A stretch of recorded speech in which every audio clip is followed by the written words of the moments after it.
We'll start off by asking a question. Do you know somebody that got ran over by a tank? Okay, so let me tell you, um, we had this guy, and he actually got ran over by a howitzer.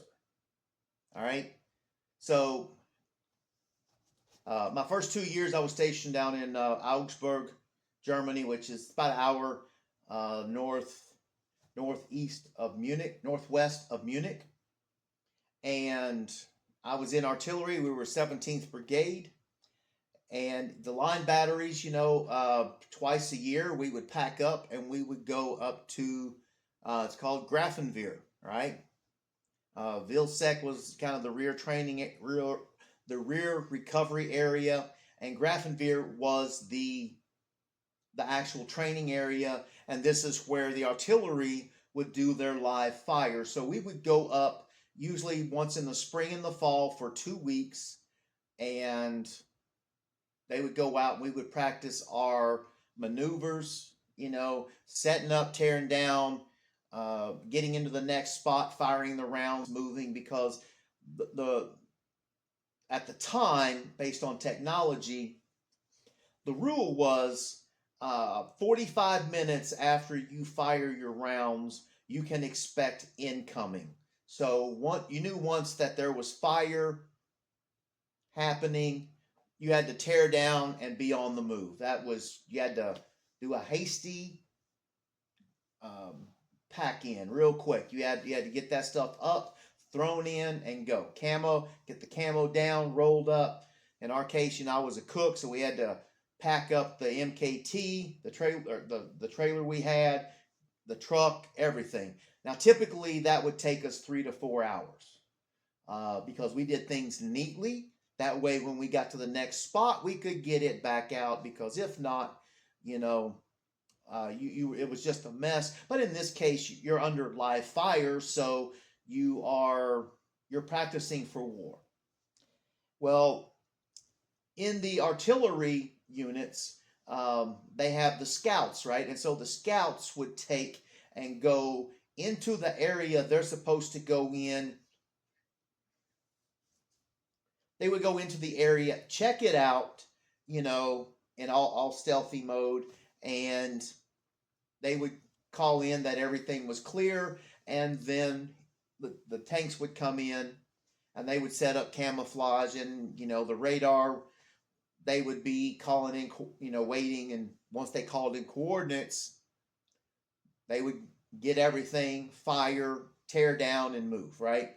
So we would do this usually for 3 days. We would go out like Monday morning, and we would start the exercise Monday afternoon or Tuesday morning, and it would go for 2 to 3 days. And you really, a lot of times, as the cook, I drove the truck, so we would get everything together, and we would just sit in the vehicle and wait for the word to move. Now, I was in the service battery. We had all the heavy mechanics. We had the fuel tanks and everything. So we didn't have to move as much as the line batteries did. Thank goodness. Okay. Thank God for service battery and headquarters. They also got away with it. So one day we're out there, and I forget the guy's name, but he was the guy was a little off. Okay, he was one of those guys. He loved the army. Okay, some people, they like the service. They're happy. They do all. They'll go do 20 years. And they're hoo-ah. But some people, they're a step above. They just love it, right? Well, this guy, he just love. I mean, that love's got two U's in it, right? He loved the service. So they would rotate their time being the scouts. Well, on this round, he was their forward scout. So they went out, and checked it out. Well, in the time that they said yes, it's that they gave the clear to move in, until the time that they moved in, I don't know the time frame. And I do understand that, you're out there. I mean, you're not sleep. You're getting 1 to 2 hours sleep, and finally, once they've completed their part of the process, they have to just hunker down and be still, right? They're not supposed to be moved. They're not moving. They're not sitting there smoking cigarettes. They're just, quote, in the prone position. They've got cover. Well, one night, this guy fell asleep. All right. And he didn't just fall asleep, he was out cold. He was out cold. And what happened is, here come these howitzers, right?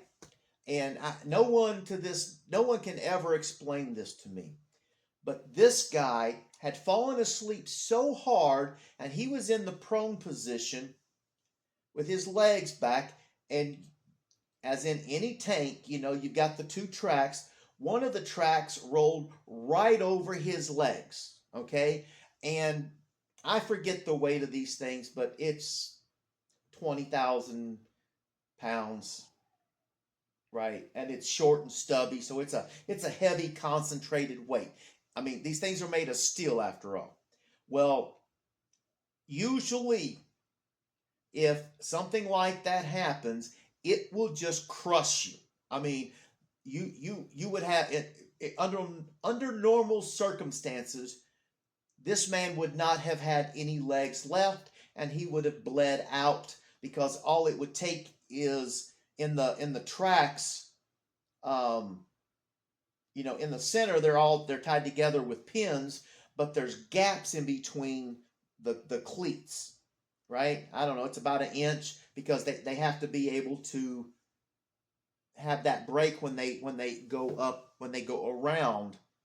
So this thing ran over him. It should have crushed his leg paper thin, and it should have cut him and ripped off his legs, and he should have bled out.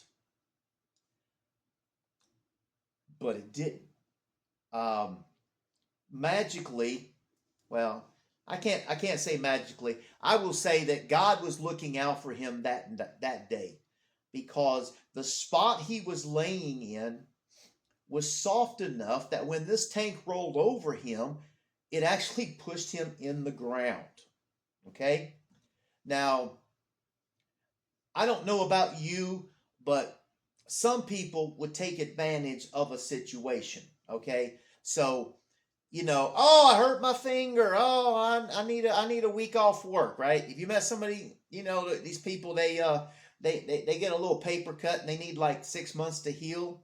Okay, I would have, if a tank had rolled over my legs and shoved me into the ground and somehow not killed me, I think I might need some time to see a psychiatrist, right? I would be in a wheelchair for a while, right? I mean, no, somebody would be wiping my hind end. Well, so they medevac, they took him to the base hospital, and they did their stuff, and they determined that the guy had no broken bones.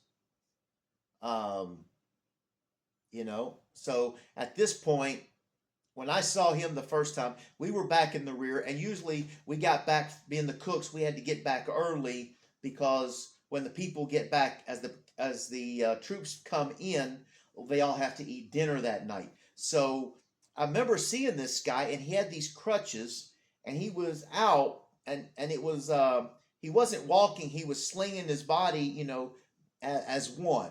So he was going forward and swinging. And the next day, I see him out there. So the next day, I see him out, and he's walking with the crutches. Right? He's just, barely using the crutches. And I thought, wow, that was weird. And Sunday, I see him out, and he was running. Right? Thursday, he got run over by a track. And Friday, here he is. He's doing a one-legged walk, and the next day he's kind of casually walking with crutches. And on Sunday, he was running. And on Monday, when we went back out again, he went back out. I'm telling you, not me. No, no, not me. I do not love the Army that much. Okay? No way, no how.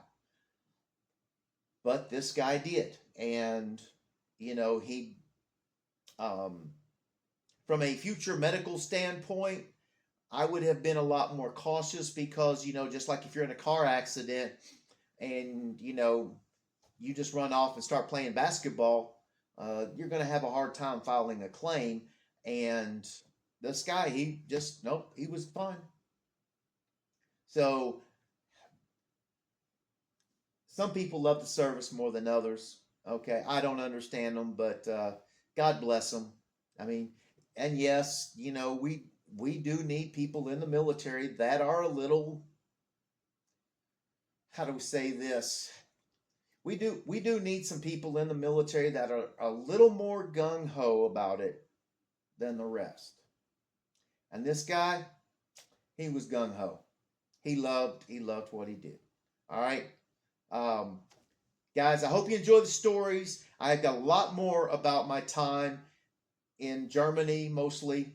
And like and subscribe. And if you were in artillery, you can relate, give me some comments. All right. Thank you.